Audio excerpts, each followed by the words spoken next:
Assalamualaikum warahmatullahi wabarakatuh. Perkenalkan, nama saya Muhammad Iqbal Rizky, mahasiswa baru Universitas Islam Negeri Malang, program studi Pendidikan Bahasa Arab, Fakultas Ilmu Tarbiyah dan Keguruan. Dalam kesempatan ini, saya ingin menyampaikan resume dari materi PBAK hari pertama dan kedua.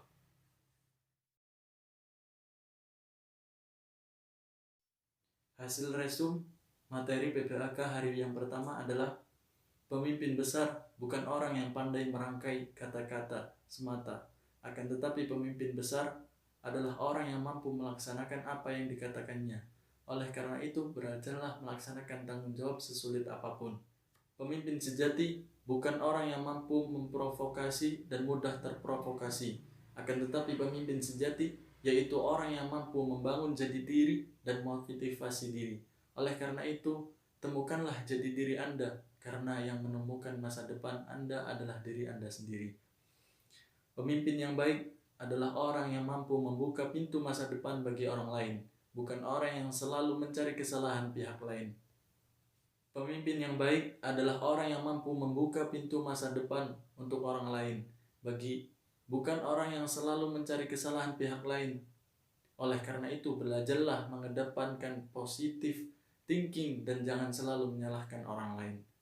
Pemimpin masa depan adalah orang yang mampu membesarkan alma maternya dengan prestasi-prestasinya, bukan orang yang menjelek-jelekkan alma maternya. Oleh karena itu, jagalah nama baik kampus kita dan torehkan prestasi baik di tingkat nasional maupun di tingkat internasional. Kedepankan kesantunan dan akhlakul karimah, karena visi misi UIN Maulana Malik Ibrahim Malang adalah terwujudnya pendidikan tinggi integratif dalam memadukan sains dan Islam yang bereputasi internasional. Misinya mencetak sarjana yang berkarakter ulil albab, menghasilkan sains, teknologi, seni yang relawan dan berdaya saing tinggi. Kalau ada prestasi-prestasi yang membanggakan baik di tingkat regional, nasional maupun internasional, maka alumninya akan diterima di dunia kerja dengan mudah.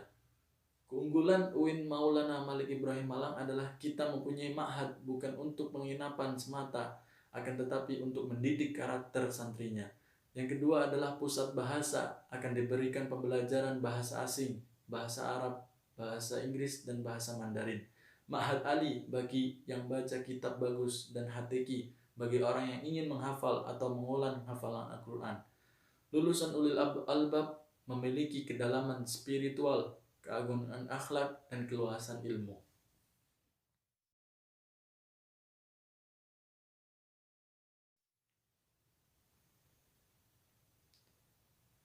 Hasil materi resume hari kedua adalah DEMA adalah organisasi intrakampus yang merupakan lembaga eksekutif mahasiswa di lingkungan atau di level universitas yang terdiri dari universitas dan fakultas. DEMA mempunyai turunan yaitu HMJ. Fungsi DEMA sebagai pelaksana program organisasi kemahasiswaan, sebagai lembaga yang mengkoordinir seluruh kegiatan kemahasiswaan. Tugas DEMA adalah melaksanakan program kerja organisasi yang sudah disepakati Senat Mahasiswa Universitas, mengkomunikasikan kegiatan mahasiswa di tingkat universitas, melaksanakan koordinasi dan sinkronasi kegiatan kemahasiswaan, kementerian atau bagian-bagian.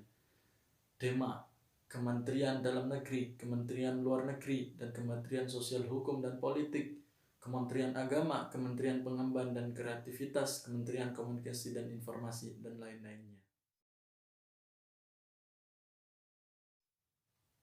SEMA adalah organisasi mahasiswa UIN Maulana Malik Ibrahim Malang yang berperan sebagai lembaga legislatif yang mengkoordinasi DEMA, UKM, dan HMJ. Fungsi SEMA advokasi, legislasi, penegasan, dan penganggaran.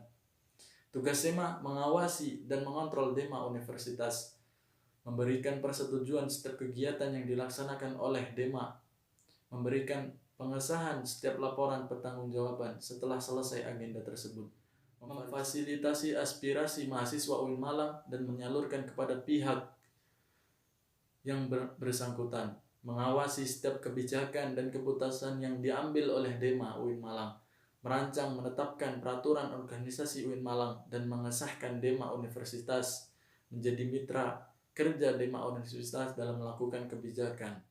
Salah satu contoh wewenang SEMA adalah membentuk undang-undang yang dibahas dengan presiden mahasiswa untuk mendapatkan persetujuan bersama. SEMA tidak bekerja sendiri, melainkan dibantu dengan 4 komisi, yaitu A. Komisi membantu di advokasi dan hukum, yang B. Komisi membantu organisasi dan kemahasiswaan, C. Komisi administrasi dan keuangan, yang D adalah Komisi informasi dan komunikasi. Dan di UIN Malang ada banyak UKM untuk mahasiswa. Fungsinya UKM yang terdapat di UIN Malang merupakan salah satu fasilitas untuk menunjang atau mengembangkan bakat atau minat mahasiswa. Materi resume di hari kedua yang disampaikan oleh Bapak Hasanuddin adalah kunci mengendalikan pandemi adalah 2. Yang pertama adalah vaksinisasi dipercepat untuk healthy immunity dan disiplin berprokes.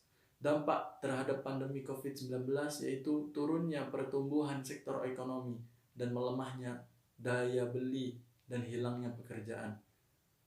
Di sektor pendidikan, dampaknya adalah putus sekolah, anak harus bekerja, persepsi orang tua, kekerasan pada anak, dan resiko eksternal.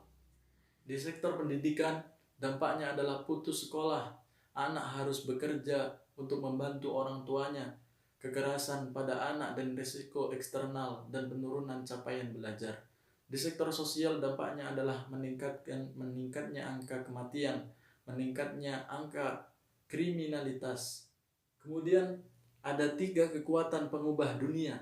Yang pertama adalah kemajuan teknologi, yang kedua adalah agama, yang ketiga adalah pasar. Mencerdaskan, menyiapkan diri secara intelektual, menguatkan fondasi keagamaan, dan menyiapkan berbagai keahlian generasi muda yang tidak boleh ditawar lagi. Peran dan peluang UIN atau PTKIN yaitu arus utama pengembangan teknologi digital, link, dan match dengan sektor industri menjadi kekuatan psikoteknomotor yang penestrum ajaran agama eksekutif. Menjadi generasi unggul keagungan moral dan spiritual, gandrung ilmu pengetahuan, memiliki digital constitution, kesalehan, peduli sosial. Kemudian materi kedua yang disampaikan oleh Bapak Dr. Handes Basri Zain dalam moderasi beragama. Orang sering menilai seseorang soleh itu dinilai dari aksesorisnya, akan tetapi hal yang penting yang perlu dilihat adalah dalam segi karakternya, akhlaknya. Label sosial Islam atau Muslim liberal, sekuler, pragmatis, modernis, tradisionalis, fundamentalis, ekstremis, teroris. Label kontemporer yang viral, moderat Islam dan Islam Nusantara. Secara terminologis, pemahaman atau praktek keagamaan yang menjunjung tinggi kesetaraan, keberagaman, toleransi dengan berpijak dengan prinsip tawazun antara rasio atau logika, teks serta konteks. Dasar teologis Al-Quran Surat Al-Baqarah ayat 143. Kenapa moderasi relevan dan urgen di Indonesia? Inilah alasannya. Yang pertama, karakter Islam sebagai agama rahmatan lil alamin yang menjunjung tinggi keadaban dan harmoni inter dan antar pemeluk agama. Yang kedua adalah historitas Islam di Indonesia, maksudnya Islam ke Nusantara via dakwah notwar. Yang ketiga adalah karakter masyarakat Indonesia yang lekat dengan kesantunan dan harmoni, akar tradisi Hindu, Buddha, dan lain-lain.